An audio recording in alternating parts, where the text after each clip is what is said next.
Micael Pena, ao fundo, o Homem Vitruviano de Leonardo da Vinci. Aí você já tem uma ideia do que vai ser esse episódio de hoje. Nós estamos aqui para mais um episódio do A Vida Pode Ser Mais. O seu podcast de ontopsicologia. Sejam todos muito bem-vindos. Esse é um episódio muito especial que vamos falar sobre arte, sobre música e sobre a presença disso no nosso cotidiano. A gente não se dá conta de quantas vezes ao dia a gente escuta música, a gente olha para obras de arte, a gente decide que roupa vestir, tudo isso tem muito a ver com esse movimento do humano, que é a estética, que é a arte. E hoje nós estamos aqui, então, com esse convidado especial, nosso professor do bacharelado em ontopsicologia, professor Micael. Micael Fragomeni Pena, ele é mestre em educação pela Universidade Federal de Santa Maria e ele é bacharel em ontopsicologia pela Faculdade Antônio Meneghetti. Fala hoje, né, Micael, tanto na condição de egresso, sim, de ex-aluno, como também agora de professor do curso. O Micael, ele atua como coordenador executivo da Orquestra Jovem Recanto Maestro e do projeto Bola pra Frente da Fundação Antônio Meneghetti, liderando iniciativas que promovem o desenvolvimento educacional, social e cultural. Como professor na Faculdade Antônio Meneghetti, ele contribui ativamente para a construção de abordagens inovadoras e criativas que trabalham com arte, educação, formação humanista, sobretudo através da disciplina Arte e Cultura Humanista do bacharelado em ontopsicologia. Micael, uma satisfação enorme recebê-lo aqui no nosso podcast A Vida Pode Ser Mais. Igualmente, agradecer o convite, fiquei muito feliz. Eu acho que a gente vai poder interagir bastante hoje aqui sobre como a música, enfim, contribui na formação do jovem e do nosso estudante no bacharelado. Micael, então para a gente começar a nossa conversa, para quem está nos ouvindo, conta para nós um pouco sobre a sua história, a sua trajetória dentro da música. Como que isso aconteceu? Como que você chegou na música? Bom, eu cheguei na música desde sempre, né? Já que meus pais se envolviam com música, né? Meu pai é professor universitário, né? Hoje aposentado, mas atuando na parte musical, minha mãe também. E a partir dali comecei a ter diversas experiências, né? Praticamente nasci dentro de uma orquestra, né? A mãe conta sempre que estava grávida, tocando e, tipo, um concerto, outro, trabalho de parto, nossa, né? Então, nasci, né, dentro desse ambiente. E a partir daí foi muito natural o ambiente me conduzir também, né, no desenvolvimento de habilidades com o violino, aprendi a tocar muito cedo, desde os 5 anos de idade, e fui conduzindo a minha formação ao longo dessa vida, né, muito com a música. E mesmo mais tarde, quando as voltas da vida foram dando, algum momento sempre a música presente, e mesmo quando eu quis deixar ela nunca me deixou deixá-la. Então, a música sempre me acompanhou. E comecei a desenvolver, primeiro, um trabalho com performance, né? Desde muito pequeno, questão de solista, de ser o grande performer no violino. E à medida fui aprendendo que não era só isso que a música poderia me oferecer. Comecei a ensinar. Comecei a descobrir no ensino de música, isso com meus 18 anos, por ali. Já com 18 anos? Sim, com 18 anos. Comecei a ter as primeiras experiências com ensino de música, com monitor, enfim. Eu acho que comecei a despertar ali opa, aqui tem uma possibilidade que eu não imaginava, né? E eu acho que aqui tem alguma coisa para mim. E aí fui desenvolvendo bastante a questão do ensino, de ensinar música, principalmente a questão do ensino coletivo. Aí entrou a questão fui descobrindo a questão das orquestras. Nossa, como é possível isso, que maravilhoso, tu tocar com outras pessoas. Então, surgiu muito a questão da criação de orquestras jovens, da criação de grupos. Então, tive experiências na Venezuela, na Bolívia, inclusive morei alguns anos na Bolívia, trabalhando com jovens, formando grupos de jovens, né? Antes de começar um trabalho aqui no Recanto Maestro com o desenvolvimento da Orquestra Jovem Recanto Maestro, né?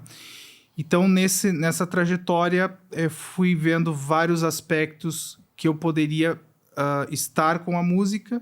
E no caso hoje, né, muito mais a música organizando, né, como coordenador executivo, toda aquela parte que não se vê, para que um artista, um músico, possa estar no palco performando, né, vendo, né, que a música também ela acontece em outras esferas que não só aquela vista pelo público, senão toda aquela que você precisa estruturar para que possa ser vista e possa acontecer. Então, todas essas faces a música foi me ensinando, né? Minha vida foi por meio da música.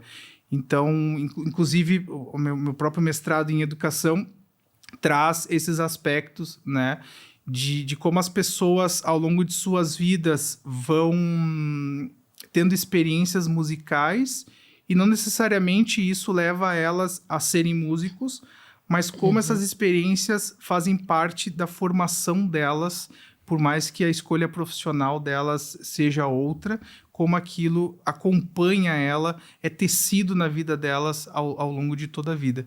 Então, acho que nesse contexto, hoje, né, muito também como professor da faculdade, eu levo isso sem dizer muitas vezes para o aluno, mas como a arte, como a música, ela pode te formar, né? Pode fazer parte daquilo que tu está se tornando. Né? Bacana. Micael, esse elemento aí que você trouxe, eu acho que ele é muito importante, né? Porque a gente está sempre aqui no podcast falando sobre formação, desenvolvimento humano. Você poderia dar alguns exemplos, assim, de que aspectos uma pessoa, digamos, que quer estudar música, mesmo sabendo que ela não vai trabalhar no campo da música, mas sei lá, por exemplo, né? Quer estudar piano, quer estudar violino. Que elementos, assim, de formação, que aspectos da pessoa são desenvolvidos quando ela aprende música e que isso vai ajudar ela em toda a sua vida, independente da sua carreira, da sua formação? Bom, acho que aí a gente tem vários podcasts, né? De como a música, ela contribui nessa formação.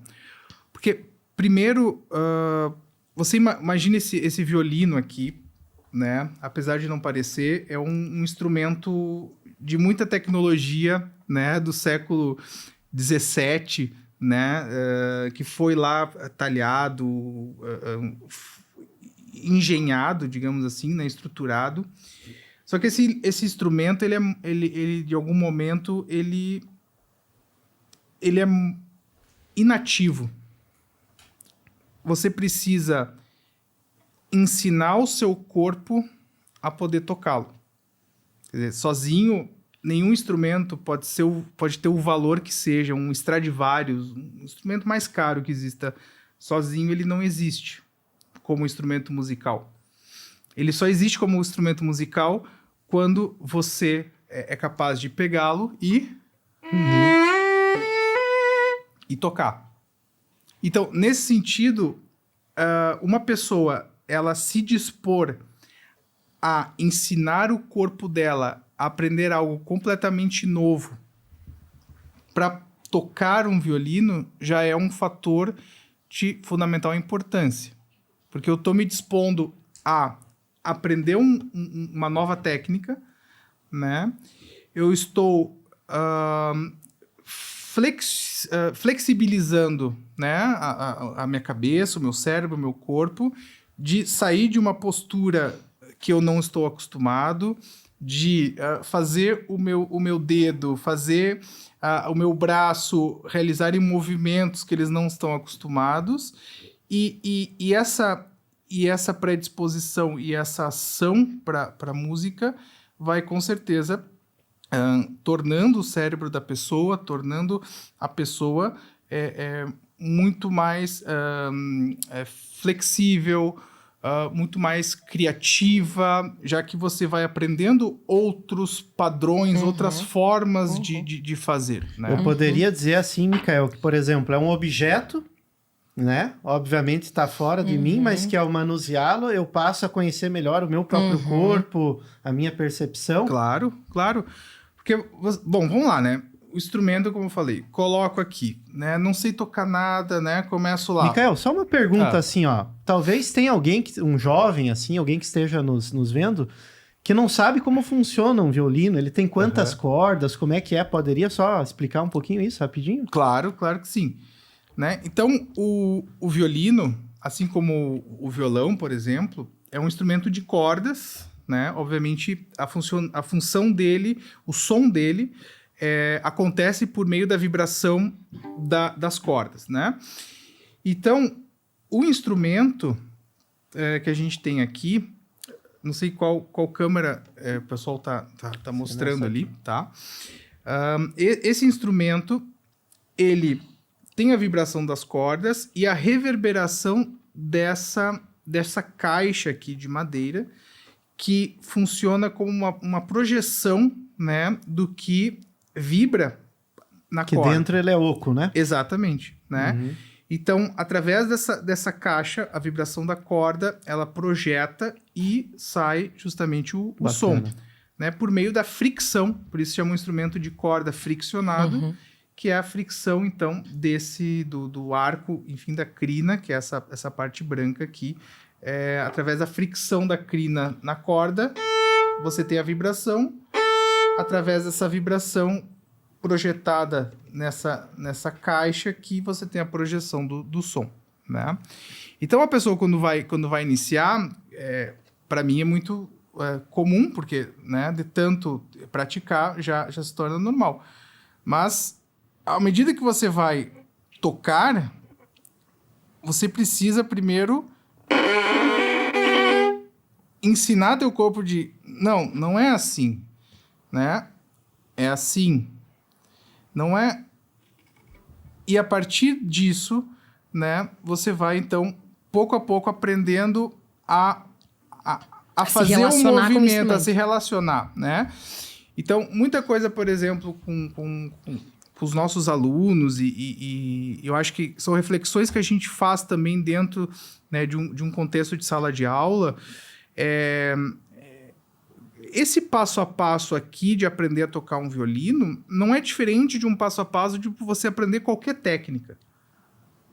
Entende? Qualquer técnica que você queira aprender. Eu quero programar um computador, né? Fazer um... eu quero aprender direito. Ser desenvolvedor.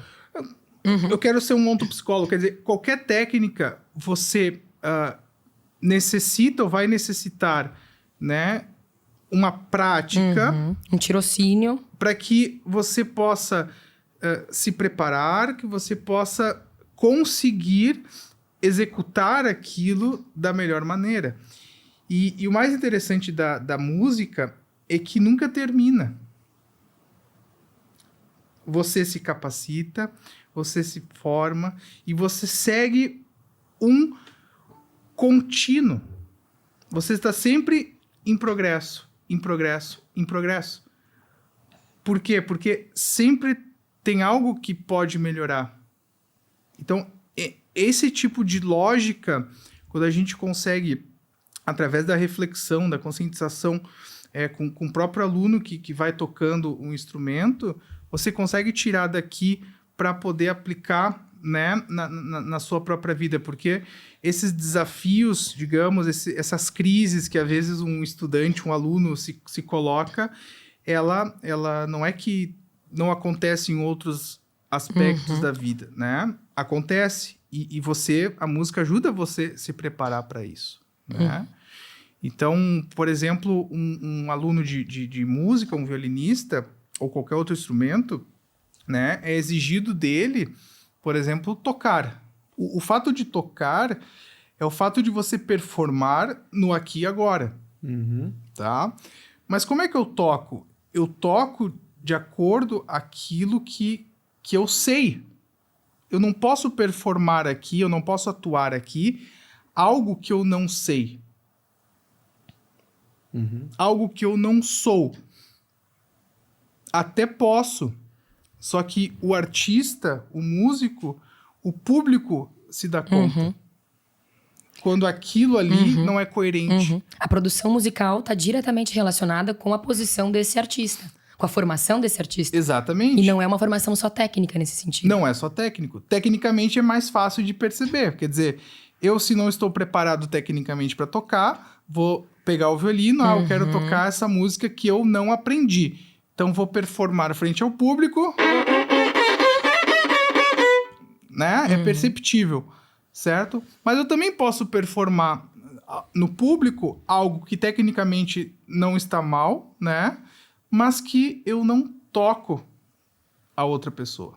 Que aí entra em algo subjetivo, mas que dentro daquele momento é totalmente importante. Né? Porque dentro daquela performance eu tenho uma parte técnica, mas que na verdade essa técnica me leva para um objetivo maior, que é tocar, que é chegar até aquele outro que está ali, e a partir disso o outro possa se conectar comigo e a gente possa justamente tocar, né? Fazer juntos aquilo, né? Aquele movimento, enfim, musical, termos juntos aquela experiência. Né? Micael, aproveitando essa sua fala em relação a justamente a relação com o instrumento e sobretudo essa última parte em que você fala sobre tocar, eu lembro muito dos lemas, do lema e dos valores da orquestra. Não sei se permanecem os mesmos, mas a Orquestra Jovem Recanto Maestro tinha o lema de tocar para ser. Sim. E eu me recordo de que um dos valores era justamente a estética como ética. Queria que você pudesse falar, ainda relacionando com a segunda pergunta que nós fizemos, como que essa estética como ética nos ajuda, através do instrumento, através da música, nos ajuda e é função para esse desenvolvimento pessoal. Explicando esse conceito, né, de estética como ética. Sim, vamos lá. Primeiro, né, o tocar como ato aqui, ele é um meio. Como a gente estava falando. Um meio para quê? Para ser. Então, eu sou à medida que isso que eu faço é coerente com a minha identidade. Então, eu toco para ser, quer dizer, através da música eu me encontro, eu me acho, através da música eu me coloco no ponto, eu sou. Poderia ser cozinhar para ser, né? Poderia ser programar para ser, não sei. Mas é o meio, né? É o meio. Quando qualquer técnica é utilizada, no fim das contas, para ser, a gente consegue o mais, né? Eu sou mais. Por quê? Porque esse meio eu soube usar esse meio para poder me expandir como vida, né? E isso, no contexto da estética, traz essa proporção das coisas, né? A estética como ética, no sentido de, ao tocar, isso tem nesse momento, um lugar preciso. Quer dizer, eu tenho um lugar preciso. E essa beleza da proporção é o que faz a estética ela ser tão importante para a formação social do ser humano. Por quê? Porque quem eu sou, aquilo que eu faço, está em proporção, está em sintonia, é coerente. E por isso eu consigo me colocar no social de uma maneira ética, de uma maneira que corresponde, de uma maneira proporcional, entende? Então, dentro da música, essa proporção, né, não é só uma questão de eu tocar forte o piano, mas é uma questão de como eu toco esse forte, esse piano.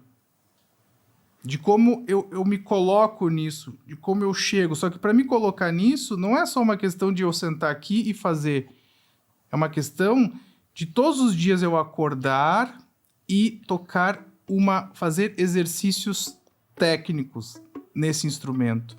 De eu todos os dias praticar esse instrumento. Para que na hora de eu performar, eu consiga, além do audível, digamos assim, consiga colocar o meu ser nisso. E justamente conhecer a ontopsicologia me auxiliou muito em entender isso. Quer dizer, a parte técnica eu sabia fazer, né? Quer dizer, tecnicamente, praticar todos os dias, estudo contínuo, disciplina, tudo certo. Mas entender conscientemente como acontece esse processo de você, através desse instrumento, ser capaz de mobilizar uma informação, de poder colocar algo para as pessoas, enfim, para o público, para o aluno, enfim, para o cliente, para qualquer outro, você, através da música, ser capaz de fazer isso. E acaba que seja um exemplo didático de como é possível executar isso com qualquer técnica, né? Que é um movimento intencional que está junto ali, né? A gente sabe que, por exemplo, na música existe a questão da execução, né? Não é só o saber, mas com que força, com intenção se faz isso, né? A gente comentava antes ali nos bastidores sou fã do Arthur Rubinstein, né? Quando perguntaram para o Rubinstein como é que ele atraía multidões de pessoas, de públicos do mundo inteiro nos concertos dele, ele dizia que no momento que ele ia tocar, ele sentia que tinha uma força nas mãos dele e que ele sentia que a plateia toda estava na dependência do movimento que ele fazia com as mãos, né? Então, essa força, né? Isso é muito bacana. E essa força intencional, a gente vê em inúmeros músicos, né? Independente do estilo. Porque não é uma questão de, violino, música de concerto, música clássica, não é isso. Mas qualquer instrumento, né? Um violão, uma guitarra, uma percussão, uma bateria, a voz, você pode intencionar. E através daquelas ondas, através daquele som, chegar àquilo. E muitas vezes, por que esse artista me atrai, essa outra música não me atrai? Porque muitas vezes aquilo que te atrai é justamente aquela intenção que foi colocada ali, aquilo você quer colher. Isso se relaciona muito com uma das descobertas da ontopsicologia, que é o campo semântico, né? Com certeza.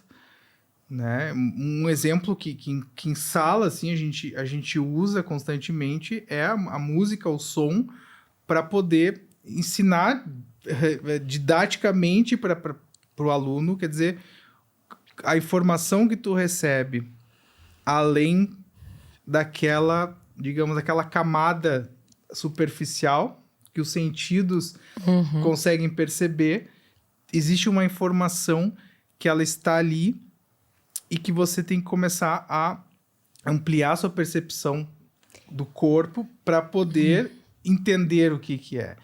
E isso, a prática musical, ela, digamos assim, até de uma forma inconsciente, ela te ajuda a ter uma percepção maior da vibração do teu corpo como instrumento, né?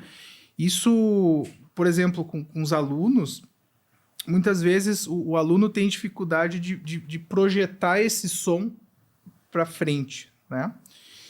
Só que muitas vezes não é um problema um instrumento. O instrumento vibra. O problema é que o instrumento vibra e essa vibração ela também passa pelo teu corpo. Se o teu corpo está tenso, essa vibração para aqui. Se você está com o corpo relaxado ao tocar, o corpo também ajuda a fazer essa vibração projetar mais. São aspectos que a gente estuda na própria ontopsicologia, né? De como o corpo amplifica, de como o corpo reverbera. E na música, diariamente, professores de música, de instrumentos, estão falando isso para os alunos, né? Então, essa relação que estudando ontopsicologia e aprendendo como aluno e agora como professor, né? Essas relações são muito possíveis de ser feitas e são muito fáceis do aluno entender, né? Você pega um balão, né? Enche o balão de ar, toca um instrumento perto do balão, sem você ver, o balão vibra. Por quê? Porque tem uma onda ali que a gente não vê. Só que, além disso, da vibração, tem essa intenção, né? E essa intenção passa com essa onda sonora, no caso da música. Quanto a música tem o poder sobre nós, né? Eu estava pensando aqui que a ontopsicologia tem 3 instrumentos de intervenção de base psicocorpórea, né? Melolística, melodência e hidromúsica solar. E nos 3 tem música, né? A música é uma parte essencial, né? Porque de todos os sentidos, né? Quer dizer, você fecha os olhos, ok, eu não consigo enxergar, mas se eu tapo os meus ouvidos, eu sigo recebendo a vibração. Apesar de não estar escutando, ou o meu cérebro não estar entendendo digamos assim, o resultado daquela vibração. Mas o meu corpo, mesmo sem eu querer, ele está recebendo aquela onda. E mesmo sem consciência. Exatamente. Micael, essa é uma passagem didática muito bacana, porque eu acho que a nossa, assim como leigos, né, no assunto, a nossa ideia é de achar que música é só, né, através dos ouvidos, mas o corpo inteiro tá sentindo aquela música, né? Exatamente. Bacana. Tanto isso. é que uma das crises que eu entrei durante o mestrado, assim, de entendimento da formação, foi impactar um trabalho de pesquisa de uma colega doutoranda, que era sobre ensino de músicas para surdos. Mas como isso? Como acontece isso? É impossível? Não pode? Né? Como vai ser? E aí fui entendendo, e claro, o surdo, ele acaba escutando de um outro modo pela vibração, como o corpo percebe aquela vibração. E como varia, quer dizer, cada nota tem uma vibração diferente, né? Isso aqui.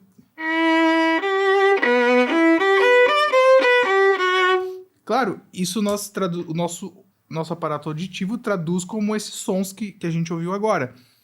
Mas uma pessoa que não tem essa função, enfim, funcionando de maneira correta, essa vibração segue e varia e escuta esse mesmo elemento no corpo de uma outra forma. E gera possíveis diferentes variáveis. Com certeza. E essas diferentes variáveis faz com que ele seja capaz de tocar um instrumento sendo surdo. Entende? Então, a gente vai ampliando bastante, né, o repertório quando a gente vai impactando com esses exemplos, né, que a música, por exemplo, pode nos trazer. E, Micael, pensando em quem está nos ouvindo, assim, como a pessoa pode começar a se educar à música? Quero dizer o seguinte, devem existir critérios, digamos assim, que nos ajudam a fazer essa apropriação da música a partir do próprio organismo. A gente consegue estabelecer alguns critérios para que a pessoa possa começar a desenvolver isso? Ou aprimorar? Assim, a música é muito humana, né? Quer dizer, desde que nasce, você quer cantar, você quer se comunicar, lá, blá, blá, blá, é muito do humano. Tanto é que em os ritos sociais, você tem na música, no ritmo, essas passagens, né? Desde tribos indígenas, você tem ritmo para você se preparar, né, para uma ação, para um evento. Você tem outro tipo de canção, de murmúrios, de música para você preparar um outro tipo de estado, né? Então é muito natural do ser humano a música. Só que a gente também tem muito pouco o costume de ouvir música. Porque nós colocamos a música no carro quando estamos dirigindo, colocamos música quando limpamos a casa, quando estamos lavando louça, quando estamos lendo, estudando. Enfim, a gente coloca a música sempre como um pano de fundo para alguma atividade secundário que a gente está fazendo. Mas, de fato, o exercício, por exemplo, de escutar, né? De você parar e escutar qualquer tipo de música que eu goste, né? O que aquilo me causa. Inclusive, é um exercício que a gente faz de abertura de percepção, por exemplo, para os alunos da disciplina Arte e Cultura Humanista, né? Que é uma disciplina que eu dou junto com o professor Toscan, né? E que a gente fala, né, no sexto módulo, no quinto módulo, né? Quer dizer, como a arte pode te preparar justamente, né, para a tua atuação como ontopsicólogo. E um dos pontos que eu trabalho nessa disciplina é esse, quer dizer, ok, primeiro, para tudo e coloca aquela música que tu gosta. E perceba no teu corpo o que aquilo e como aquilo impacta em ti. Sem colocar a mente no sentido, eu gosto dessa música, não gosto, isso é tal estilo, não é tal... Não, o que aquilo tá te trazendo, né? E aí os alunos vão lá, não, percebo isso, ok. Agora, vamos pegar um outro tipo de música que você não está acostumado a ouvir. Vamos fazer esse exercício. E treinando o gosto musical no sentido de o que é bom para mim, o que não é bom para mim. Porque muito do que a gente escuta como música é um costume, é um senso social, familiar, sei lá, que a gente escuta aquele tipo de música. Mas será que aquela música é boa? No sentido, meu corpo se expande com aquilo? Ou será que é um tipo de música que, não, meu corpo ele não gosta? Eu na verdade, me sinto menos com aquilo. Então, através desse exercício muito simples com a música, a gente ir treinando essa percepção daquilo que é para nós, que nos faz mais, e aquilo que não. E a gente brinca, né? Porque geralmente sai essa reflexão. Professor, mas isso aqui não é algo que eu gostaria de escutar, né? Então, aí tá o ponto que você tem que cortar. Você tá falando em escutar a música com o corpo, então, né? Isso com muda o corpo. totalmente a perspectiva. Quer dizer, você né? parar de... Você escutar de fato música, né? Sem memória, sem tonalidade emotiva forte. Está ali, né? Uma presença ali. E esse exercício é muito rápido, obviamente, né? 2 minutos, 3 minutos que você se coloca, né, disponível para aquilo. E nos alunos a gente vê esse entendimento, né? Através desse exemplo prático de como você pode treinar, né? No sentido do seu próprio corpo, a sua própria percepção, para poder entender um pouco mais aqueles aspectos, aquelas ações, aquelas pessoas que, né, são congruas com o nosso em si, ou aquilo que, né, não é para nós naquele momento. Né? Então, acho que é um dos outros exemplos tantos que a gente pode dar sobre como a música pode nos auxiliar no dia a dia. Mikael, puxando um pouco o assunto assim relacionado ao que você está falando aí, que você trouxe para a gente pensar um pouco, a gente sabe que um conceito assim muito forte na sociologia, na história, né, foi do Herbert Marcuse, lá da Escola de Frankfurt, foi o de indústria cultural, né? O quanto, na verdade, após Revolução Industrial, todas as artes foram afetadas. Então, basicamente, antes a gente tinha uma arte que ela era produzida no aqui e no agora, como você falou, e hoje não. Eu posso comprar música, consumir música ou consumir arte no geral. E aí vem aquela pergunta, né? Existe diferença entre escutar uma música executada naquele momento do que somente reproduzir, né? Como é que fica essa questão, assim, da validade da arte? Sei que é uma questão polêmica, né? Da arte reproduzida, da arte vendida. Pode comentar um pouquinho sobre isso? Do próprio ChatGPT também, né? Que produz música. Sim, claro. Eu acho que, assim, trazendo novamente falando da arte, né? Qual a diferença de um quadro original para uma falsificação? Ou para uma reprodução? Né? Dentro da arte, a gente tem Tem um caso também que sempre cito em sala de aula de um falsificador chamado Beltrach, né? Que um alemão lá, um artista fenomenal, começou, bom, vou ganhar dinheiro criando aqui obras que não existem de verdade, mas que alguém disse que esse artista aqui poderia ter criado nesse tempo histórico. Ele foi preenchendo, digamos assim, as lacunas daquele artista com obras que não eram do artista. Mas é arte. Claro. Não é arte, tu Tem entende? E você, por exemplo, pendura uma Mona Lisa no seu quarto. É uma reprodução. É arte ou não é arte? Aquilo. Quer dizer, uma música ao vivo, né? Eu vou, toco, assisto um concerto, ok. Mas no Spotify eu pego uma orquestra sinfônica, um grupo de jazz e escuto. Isso é arte? Ou por ser uma reprodução não é? Entende? Então, eu vejo que dentro desse aspecto, a arte vai sendo aquela técnica que é utilizada para que o ser humano possa crescer como humanidade, como ser. Entende? Porque senão só valeria a música ao vivo. Isso aqui que eu tô ouvindo não, mas isso aqui me toca. Uma reprodução me toca também. Porque aquela informação, aquela imagem, mesmo não sendo original. Então, assim, as duas são válidas, mas claro que o ao vivo tem, digamos assim, me leva a constituir outras experiências com certeza. Poderia, né? Não é a mesma coisa. Sim, não é a mesma coisa.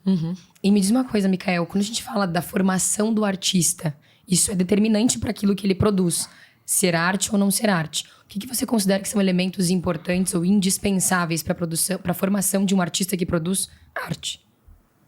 Com perdão da redundância, né? Sim. Elementos indispensáveis. O primeiro, técnica. Sem técnica, não tem como. Né? Não existe. Quer dizer, você precisa da técnica para você, a partir disso, entrar nesses outros aspectos subjetivos que a gente está falando. Mais profundos, mais metafísicos. Mais metafísicos, né? Não adianta uma pessoa ser, digamos assim, ter ideias inclusive talento, né? Ser talentosa. Se você não consegue primeiro traduzir na técnica e através da técnica você expressar isso. Né? O aluno que está aprendendo, né, os jovens, enfim, geralmente te dizem, você diz, isso não tá legal. E ele briga, não, mas tá, na cabeça dele tá soando bem. Na cabeça dele ele tá conseguindo, mas a técnica, que é o que realmente faz isso, a ação que faz, realmente, que cria o som, ele não tá conseguindo. Não tá bem executado. Não tá executado da maneira como ele pensa que tá. Então, não adianta você querer ser um artista, um músico, se você não tem uma técnica bem construída. Né? Então, acho que técnica, e depois da técnica, você ser capaz de passar aquilo que você... E, claro, não é tão simples você tocar o outro. Porque isso exige uma variedade de experiências que você tem que ter, uma variedade de repertórios que você tem que ter para poder, numa conversa, por exemplo, você tocar a outra pessoa. Para você, dentro de uma técnica de instrumento, você também cativar, tocar e chegar naquele público. Muito bem. Micael, uma pergunta assim que eu acho que é importante, né? Hoje a gente vive num mundo aí guiado por inteligência artificial, por tantas tecnologias, né? E o quanto hoje nós somos desafiados a sermos criativos, né? A arte, ela tem um papel, assim, uma função importante. Uma pessoa que tem contato com a arte tende a ser uma pessoa mais criativa. E aí, quando eu falo criatividade, eu não estou falando a criatividade na produção da arte em si, mas a criatividade como solução Vida. de problemas, né, desafios diante dos negócios. Ou seja, por exemplo, um empreendedor, né, tem um papel preponderante, assim, a arte vai me ajudar a criar, a intuir mais, a fazer de uma maneira diferente? Com certeza, né? Até o professor Meneghetti, em um dos livros, ele traz a tríade dialética da criatividade, né? E esse capítulo, esse pequeno texto, me ajudou muito na questão também musical. Porque o que é criatividade? É você resolver alguma coisa, um problema. É você propor algo novo, você solucionar de uma maneira diferente, né? Então, essa solução, essa novidade, ela só aparece, primeiro, obviamente, se você tem um problema, né? Um problema real, uma questão real para resolver. Só que, se você não tem uma variedade de repertórios, se você não tem uma variedade de experiências e de habilidades técnicas, você não consegue ver aquele problema de uma outra maneira. Entende? Se eu simplesmente tô ali no meu mundinho, né? Sempre fazendo a mesma coisa. Eu fiz a minha faculdade nessa área aqui. Eu estudo isso aqui, só isso. Todos os dias eu faço a mesma coisa. Eu tenho um tipo de visão. Eu sou empresário, mas tô aprendendo piano. Eu tô aprendendo a pintar. Eu faço aula de culinária. Quer dizer, eu tenho tantos repertórios, tantas coisas que eu tô fazendo e que me auxiliam a ver as problemáticas da vida real, digamos assim, de uma forma ampla, diferente, do que se eu não fizesse ou não tivesse nenhum tipo de experiência além daquela única que eu aprendi desde sempre a fazer.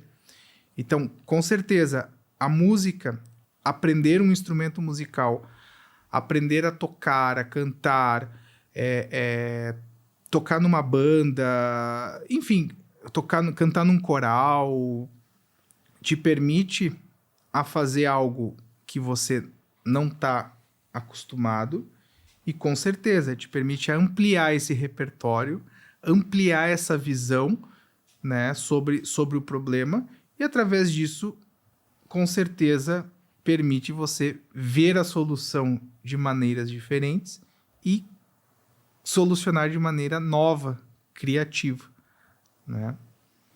Muito bem. Micael, a gente tem como patrono da instituição o professor Meneghetti, professor Antônio Meneghetti. E ele, além de cientista, ele foi um grande artista. Dentro da dimensão artística, ele desenvolveu o movimento da ontoarte. Quando a gente fala da ontoarte, o que seria uma ontoarte?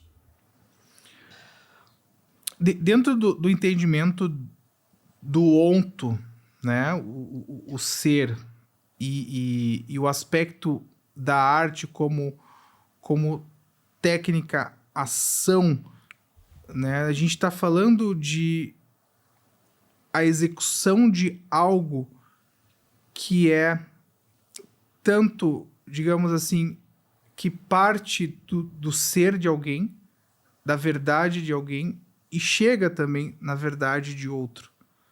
Algo que parte de mim como identidade, mas que também aquela verdade chega naquela pessoa que está impactando aquilo que eu estou fazendo. Então, a ontoarte, essa arte do ser, ela é um movimento artístico que justamente se traduz nessa frase simples: eu toco para ser.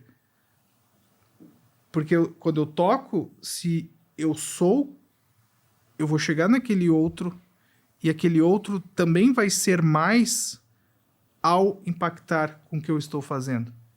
Uma ontoarte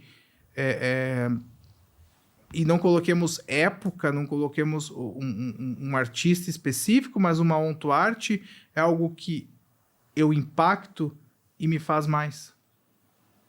Porque a pessoa que fez naquele momento, ela é mais.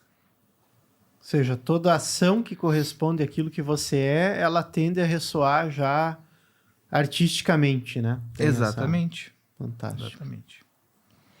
Micael, a gente costuma finalizar o nosso episódio aí com uma jogadinha bem bacana. 3 indicações práticas para quem está nos ouvindo de como a vida pode ser mais a partir da música, a partir da arte. Vamos lá, né? Acho que o primeiro ponto é essa ampliação de repertórios que a gente estava falando. Né? Acredito que na nossa vida, né? Exatamente. Você ampliar constantemente os seus repertórios na vida faz você ser mais. Né? Porque você vai ter cada vez mais diferença de visões, de experiências, de aspectos, e isso vai fazendo você crescer. Eu acho que um segundo aspecto para a gente ser mais é a busca constante pela coerência. Aliás, isso é uma palavra muito bonita que eu aprendi, né, trabalhando e me formando aqui também no Recanto Maestro. Né? A coerência daquilo que você faz com aquilo que você é. E claro que não é uma coisa simples, né? É algo constante, é uma busca constante de isso que eu sou aqui, que eu estou fazendo aqui, é coerente com aquilo que eu sou como identidade, né? E um terceiro aspecto que eu acho também muito importante, que a gente aprende num aspecto filosófico da fenomenologia, né? É o fato que eu estou aqui agora, o entendimento do meu aqui agora, em relação ao que eu fui, ou que me levou até aqui, e em direção àquilo que eu quero ser. Quer dizer, esse momento, aqui agora, ele é o resultado de tudo que eu fiz para trás, mas também esse momento agora, ele é um indicativo do que eu serei. Então, o entendimento e a reflexão disso, eu acho que torna a pessoa mais. Porque a reflexão de o que eu sou agora, o que eu estou fazendo agora, está de acordo com aquilo que eu quero ser. Por que eu faço isso agora, se não o resultado de ações anteriores, né? Então, tanto para a pessoa se colocar em algum aspecto numa crise, digamos assim, mas não é por aqui que eu quero ir, como também num aspecto de se afirmar de, não, esse é o caminho. Então, acho que esse entendimento, ele é um dos pontos importantes para a pessoa poder ir se tornando mais, né? No progresso, como diz, in progress, né? Você vai, cada vez você vai progredindo e progredindo constantemente, né? Porque assim como a música, eu posso tocar muito bem, mas eu também posso tocar muito melhor. A orquestra está soando muito bem, mas a orquestra também pode tocar muito melhor. Então é sempre um processo de crescimento, é sempre um progresso. E tanto nas aulas, nos projetos que a gente atua, sempre tratando de formar, né, de fazer a reflexão no outro desse aspecto que a música, que a arte pode trazer, de você seguir crescendo, você seguir melhorando, você seguir se aprimorando, você continuar nesse contínuo movimento da vida, querendo mais, né? Querendo mais. Micael, tivemos um bate-papo fantástico aí. A gente pôde pensar muita coisa, né, Natália? Muito. Refletir muito a partir desse elemento aí, que eu acho que não existe nada de mais humano mesmo do que pensar, criar e produzir arte, né? É um dos elementos fantásticos. Muito obrigado pelo convite. Né? O agradecimento é nosso. Abertos aí nosso. Também, o pessoal pode conhecer mais também sobre os próprios projetos, né, da Fundação Antônio Meneghetti, a Orquestra Jovem Recanto Maestro. Perfeito. Né? Tem aí seu canal no YouTube, no Instagram, né? Então, o pessoal também pode conhecer um pouco mais do trabalho que a gente desenvolve, né, aqui. E fica o convite aí, né, para o pessoal começar a entender um pouquinho mais e se colocar a escutar um pouco mais. Com certeza. A gente pode finalizar com música? Vamos lá. Então a gente deixa o nosso agradecimento aí, né? Pede para que você também nos acompanhe aí no nosso próximo episódio que vamos ter. Sempre pensando que a vida ela pode ser mais através dessa multiplicidade de formas e todas elas dizem respeito ao ser humano, né? Foi muito bacana, né, Natália? Muito. E acredito que nossa vida não siga sendo aquela nota repetida de sempre. Que a gente não siga tocando aquela mesma nota. Não, que a gente possa entender que podemos variar essa nota para outras notas, né?